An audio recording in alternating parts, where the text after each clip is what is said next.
Banking. Online banking एक electronic system है जो फाइनेंशियल इंस्टीट्यूशंस के कस्टमर्स को फाइनेंशियल ट्रांजैक्शंस करने का मौका देती है। इसमें आप अपने अकाउंट से पेमेंट कर सकते हैं, डेली बिल्स को पे कर सकते हैं, इंश्योरेंस प्रीमियम भर सकते हैं, बैंक स्टेटमेंट चेक कर सकते हैं और भी बहुत कुछ। ये service retail banks, virtual banks, financial brokers की वेबसाइट्स पर अवेलेबल होती है। ऑनलाइन बैंकिंग को इंटरनेट बैंकिंग, नेट बैंकिंग, ई बैंकिंग या वर्चुअल बैंकिंग भी कहा जाता है। आजकल लगभग सभी बैंक्स और फाइनेंशियल इंस्टीट्यूशंस अपने कस्टमर्स को ऑनलाइन बैंकिंग फैसिलिटी प्रोवाइड कर रहे हैं। ऑनलाइन बैंकिंग ट्रेडिशनल बैंकिंग से डिफरेंट है क्योंकि इसमें आपको अपने बैंक ब्रांच को विजिट करने की जरूरत नहीं पड़ती। इंटरनेट बैंकिंग यूज करने के लिए आपको अपने फाइनेंशियल इंस्टीट्यूशन में रजिस्टर कराना पड़ता है। रजिस्ट्रेशन के बाद आपको क्रेडेंशियल्स मिलती हैं, जैसे कि यूजर आईडी, यूजर नेम और पासवर्ड। आजकल ट्रांजैक्शंस को सिक्योर बनाने के लिए ओटीपी यानी कि वन टाइम पासवर्ड का यूज किया जा रहा है, जो यूजर के रजिस्टर्ड मोबाइल नंबर पर सेंड किया जाता है। इंटरनेट बैंकिंग फैसिलिटी यूज करने के लिए आपको अपने फाइनेंशियल इंस्टीट्यूशन की वेबसाइट पर जाना होता है। वहां सभी जरूरी इंफॉर्मेशन इनपुट करनी होती है और फिर आप उन सभी सर्विसेज का बेनिफिट ले सकते हैं जो कॉमनली वहां पर अवेलेबल होती है। फाइनेंशियल इंस्टीट्यूशंस आपको आपके ट्रांजैक्शंस के बारे में एसएमएस और ईमेल भी भेजते हैं। चलिए अब जानते हैं ऑनलाइन बैंकिंग के कुछ फायदे। ऑनलाइन बैंकिंग से बैंक्स और यूजर्स दोनों को बहुत सारे फायदे होते हैं। चलिए कुछ बेनिफिट्स को डिटेल में समझते हैं। नंबर 1, 24/7 बैंकिंग कहीं भी। ऑनलाइन बैंकिंग की सबसे बड़ी एडवांटेज ये है कि आप किसी भी समय और कहीं से भी अपने अकाउंट को एक्सेस कर सकते हैं। जैसे अगर आपको रात के 2 बजे अपने किसी दोस्त को पैसे भेजने हैं तो आप बिना किसी दिक्कत के अपने मोबाइल या कंप्यूटर से तुरंत पैसे ट्रांसफर कर सकते हैं। इससे आपको आपके बैंक की ब्रांच जाने की जरूरत नहीं पड़ती और आप अपने फाइनेंशियल काम बिना किसी रुकावट के कर सकते हैं। नंबर 2, कम लागत वाला लेन देन। ऑनलाइन बैंकिंग से ट्रांजैक्शंस करना काफी सस्ता पड़ता है। बहुत से बैंक्स ऑनलाइन ट्रांजैक्शंस के लिए या तो बिल्कुल कम फीस चार्ज करते हैं या फिर एकदम फ्री में ये सर्विस प्रोवाइड करते हैं। जैसे अगर आपको अपना मोबाइल रिचार्ज कराना है या किसी को पैसे ट्रांसफर करने हैं तो आप ये काम बिना किसी एडिशनल चार्ज के कर सकते हैं। नंबर 3, समय की बचत। ऑनलाइन बैंकिंग आपका काफी समय बचाता है। आपको बैंक की ब्रांच जाने की जरूरत नहीं पड़ती, लाइन में नहीं लगना पड़ता और फॉर्म्स भरने की जरूरत नहीं होती।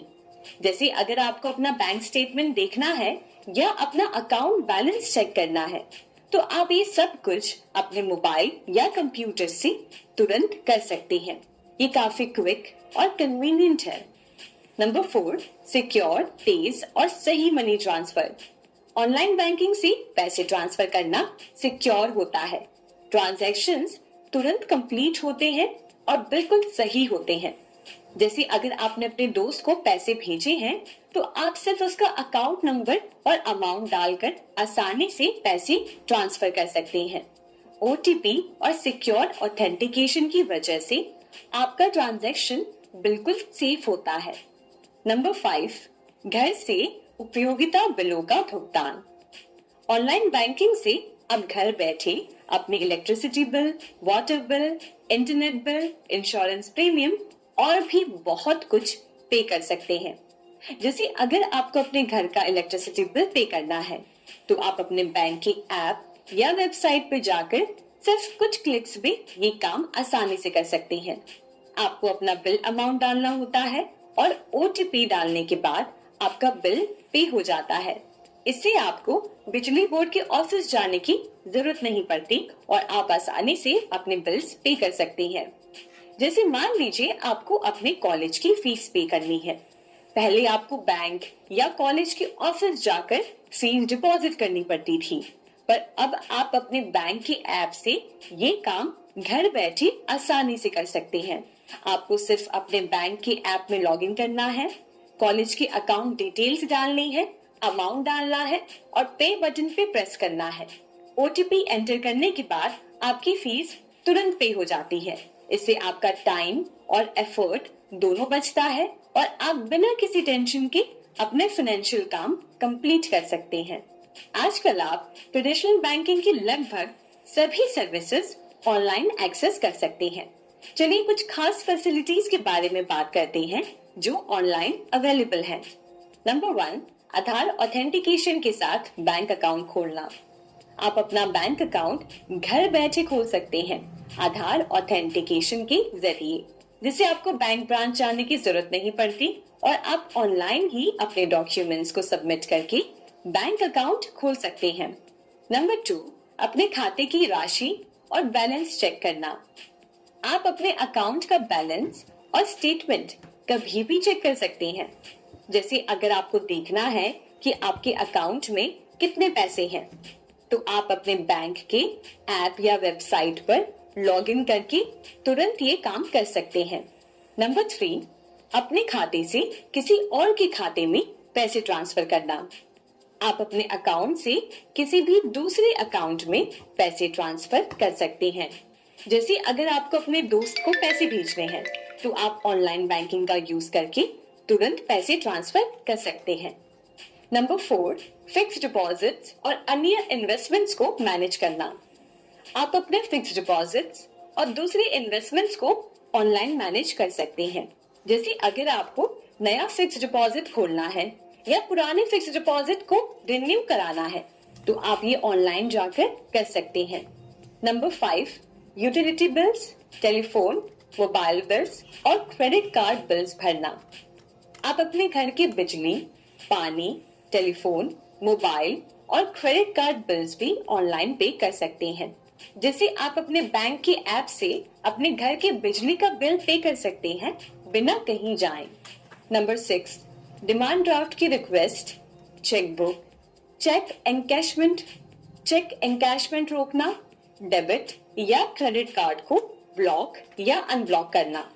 आप डिमांड ड्राफ्ट, चेकबुक के लिए रिक्वेस्ट कर सकते हैं, चेक एनकैशमेंट रोक सकते हैं और अपने डेबिट कार्ड या क्रेडिट कार्ड को ब्लॉक या अनब्लॉक कर सकते हैं। जैसे अगर आपका डेबिट कार्ड खो जाता है, तो आप तुरंत ऑनलाइन जाकर अपने डेबिट कार्ड को ब्लॉक कर सकते हैं। नंबर 7, डेबिट कार्ड के लिए पिन रीजनरेशन। अगर आप अपने डेबिट कार्ड का पिन भूल गए हैं, तो आप ऑनलाइन पिन रीजनरेशन की रिक्वेस्ट कर सकते हैं। जैसे आप अपने बैंक के ऐप से नए पिन के लिए अप्लाई कर सकते हैं और बैंक आपको नए पिन की डिटेल्स भेज देगा। बैंक अकाउंट खोलने के लिए आपको सबसे पहले डिसाइड करना होता है कि आप किस टाइप का अकाउंट खोलना चाहते हैं, जैसे savings, current account, recurring account etcetera. उसके बाद ये स्टेप्स फॉलो करके आप अपना अकाउंट खोल सकते हैं। Number 1, type of account decide करें। पहले ये डिसाइड करें कि आपको किस टाइप का अकाउंट खोलना है, सेविंग्स अकाउंट, करंट अकाउंट या रिकरिंग अकाउंट में से जो भी आपको जरूरत के हिसाब से सही लगता है उसे सिलेक्ट करें। नंबर 2, नजदीकी ब्रांच से कांटेक्ट करें। जो भी अकाउंट आपने सिलेक्ट किया है, उसके बाद अपने नियरेस्ट बैंक ब्रांच को कांटेक्ट करें।